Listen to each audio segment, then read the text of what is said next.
Dóri, velkomin. Takk. Herru, 2 jafntefli, þín sýn á leikinn? Já, svolítið skrítið að standa hérna og vera drullusvektur eftir að hafa verið einu færri. Þannig að ég er bara mjög stoltur af okkar liði.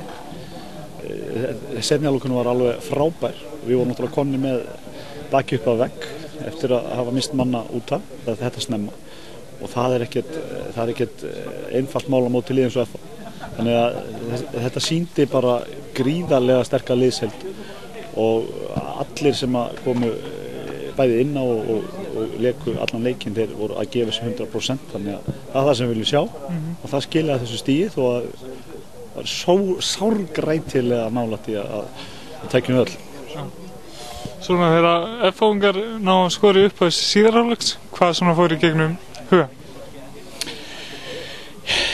Já, þá var náttúrulega ljóst að það er þá brattan að sækja, það var alveg ljóst, en við lögum það upp að reyna svona að þétta pakkan og reyna svona að breyka hratt og beita skyndisóknum og þá var reyndar varla hægt að sjá það í seinni hálfleik að við værum einu færri, fannst mér, því að við vorum á fullu og menn voru að hlaupa alveg endalaust, þannig að gáfu þessu 100%, þannig að við náðum að snúa tapinu okkur í hag og eins og ég segi, bara fullt að ná sig í hús öllu. Og alveg gríðarlegu karakter að koma tilbaka eftir að náttúrulega 1-0 undir. Já, það bara sýnir þvílíka liðsheild við höfum og eins og ég segi, við erum mjög stoltir af liðinu í kvöld og okkar áhorfendum líka, þeir eiga líka allt gott skilið. 4 stig á móti FH og IBF, þetta er eitthvað sem við hefðum tekið strax við í tímabil. Já, kannski svona fyrirfram. Það er nú alltaf þannig í fótbolta að hlutirnir spilast stundum svona og hinsegin og öðru sé heldur en kannski maður leggur upp og maður tapar stigum á einhver staðar sem maður ætlaði að ná þeim og vinnur þau svo kannski annar staðar, þannig að þetta er svona, eins og segi, við erum svona komnir aðeins upp úr öldalum og vonandi á beinubrautina. Takk ég lefur, velkomin. Takk fyrir. Það eru 2-2, frekar samt svona svekkjandi að hafa mistað þetta niður undir lokin. Algjörlega, við lendum samt manni færri og manni undir og marki undir líka, en við komum tilbaka og sínum karakter sem býr í þessu liði og komumst 2-1 yfir þegar það eru einhverja 25 mínútur eftir, en svo náttúrulega lendum við bara í stórskotahríði og þeir sækja eins og engins í morgundagurinn og því miður þá náðu þeir að koma einu þarna inn á 90 eða hvað það var.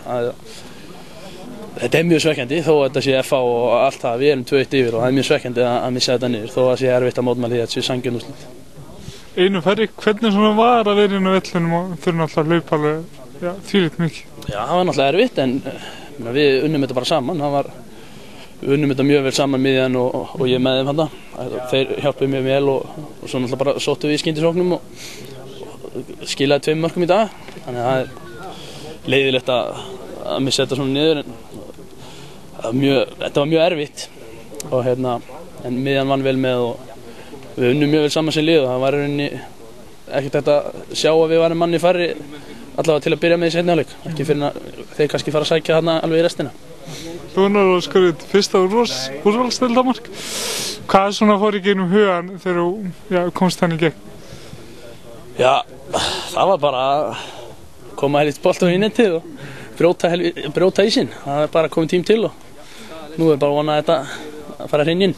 Já, við erum 4 stig núna í síðustu 2 leikjum, þannig að liðið er að smá saman að rísa upp. Já, við sögum það fyrir síðasta leika, þá myndum við byrja þetta mót og þá tökum við góðan og sterkan sigur þar sem við náum að halda en missum þetta niður núna, en ég meina 4 stig á heimavelli er samt sem að það er ekki það sem við ætlum okkur alltaf 6 stig og erum ósáttum með að hafa mistað niður í dag, en við erum að koma til eins og segir og við erum farin að spila meira sem lið og þá getum við sýnt hvað við getum í fótbolta. Við gerum það ekki meðan við erum ekki að vinna saman, þannig að þetta er að koma núna. Takk hérlega fyrir. Takk fyrir.